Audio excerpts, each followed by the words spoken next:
আমার ভাই, আসসালামু আলাইকুম। আমার ভাই শহীদ সোহেল রানা, তার কথা অনেকেই জানেন না।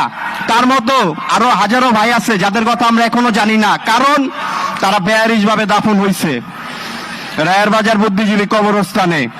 আমার ভাইয়ের ছিল পিতৃ পরিচয়, ছিল পরিবার, তবুও স্বৈরাচার সরকারের কারণে আমার ভাইকে বেআইনি ভাবে দাফন করা হয় রায়ের বাজার বুদ্ধিজীবী কবরস্থানে। আজও জানি না আমার ভাইয়ের কবর কোনটা। কি বলবো বলেন? আমার ভাই 18 জুলাই বাসা থেকে বের হয়েছে। বের হওয়ার পর তার ফোন বন্ধ হয়ে গেছিল। তারপর আমরা কোনো খোঁজ পাই নেই। 34 দিন পর জানতে পারছি যে আমার ভাইকে ওই 18 জুলাই রাতেই স্বৈরাচার সরকারের পুলিশ বাহিনীরা তাকে টর্চার করে, গুলি করে, তার শরীরে ছিটা গুলি দিয়ে বুক ঝাঁঝরা করে ফেলছে, এমন ভাবে মারছে যা বলার ভাষা নাই। ছবিতে দেখতে পারতেছেন। আর আমার ভাইকে তারপর নাকি ছাত্ররা ঢাকা মেডিকেল নিয়ে গেছে। আর আমার ভাইকে তারপরে 5 দিন পর আপনার 23 জুলাই শাহবাগ থানার মাধ্যমে নিয়ে গেছে আঞ্জুমান নফিদুল ইসলাম, আর 24 জুলাই দাফন করছে রায়ের বাজার বুদ্ধিজীবী কবরস্থানে। কিন্তু এর মধ্যে আমরা সব জায়গায় খুঁজছি, ঢাকার ভেতরে অনেক হসপিটালে খুঁজছি।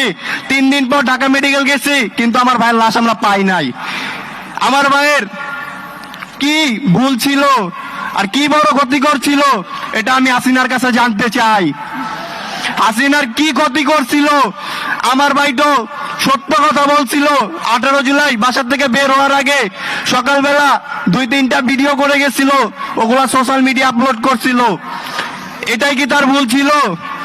আর হাসিনা ও তার সন্ত্রাসী দলদেরকে বলতাছি, দেখ হাসিনা, দেখ সোহেল রানা, শহীদ সোহেল রানা বেয়ারিস না, সে ওয়ারিস। হাসিনা তুই দেখ, তুই দেখতে চাস আমারে? আমার ভাই বেয়ারিস না, ওয়ারিস। আমার ভাইয়ের কবর চাই। আজও জানি না আমার ভাইয়ের কবর কোনটা। আমার ভাই বেয়ারিস না, ওয়ারিস। আমি এই বাংলাদেশের মানুষদেরকে বলতে চাই, আমার ভাই বেয়ারিস না, ওয়ারিস। শহীদ সোহেল রানা বেয়ারিস না, ওয়ারিস। আমি আমার ফ্যামিলির আকার কিভাবে সামলাবো? আমি আমার ভাইয়ের একটা ভিডিও পাইছি, যে ভিডিওটা দক্ষিণ কাজলা যাত্রাবাড়ি ছিল। সে শুয়েছিল, রাস্তায় পড়েছিল, আর তাকে একটা লোক বলতেছে এখানে 2টা লাশ পড়ে আছে, নিয়ে যান। আমার ভাইয়ের পাইছে একটা ছবি, পাইছে একটা ভিডিও, আর বেয়ারিস সার্টিফিকেট। আমার ভাই 18 জুলাই বাসা থেকে বের হয়েছে, আর ফিরে নাই। আমার ভাইয়ের লাশটাও ফিরে নাই। কি বলবো বলেন? দেখেন, আপনারা দেখেন, হাসিনা রক্তচোষাকে এই বাংলার মাটিতে নিয়ে আসেন আর ওকে ফাঁসি দেন। আপনাদের কাছে আমার একটাই দাবি, ওর ফাঁসি চাই, আর ওর সাথে যারা যারা ছিল তাদের সবার ফাঁসি চাই। আর তাকে যদি, কি বলবো আমি বলেন, তাকে যদি আপনার মানে কি বলবো, যদি যত পশু আছে এই পশুদের সাথে যদি তুলনা করা হয়, তাহলে ওই পশুদেরকে অপমান করা হবে, অপমান করা হবে। ও মির্জাপুরের থেকেও খারাপ। ওর বিচার আমি চাই।